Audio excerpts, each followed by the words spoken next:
Տեր Աստված, իմ Հայր երկնային, շնորհակալ եմ քեզ այսօրվա համար, որ պարգևեցիր ինձ քո անսահման սիրով եւ ողորմությամբ։ Ներիր իմ բոլոր մեղքերը, կամա թե ակամա գործած,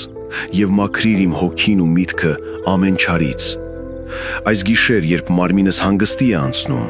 խնդրում եմ, պահպանիր ինձ քո սուրբ աջի հովանու ներքո։ Քո խաղաղությունը թող իջնի իմ սրտի վրա, եւ քո հրեշտակները թող պահապան լինեն իմ քնին։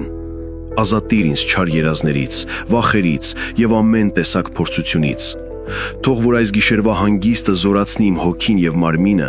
որպեսզի վաղ առավոտյան արթնանամ նոր ուժով, քեզ փառաբանելու եւ քո կամքը կատարելու համար։ Քեզ եմ հանձնում իմ անձը, իմ սիրելիներին եւ ամբողջ աշխարհը։ Ամեն։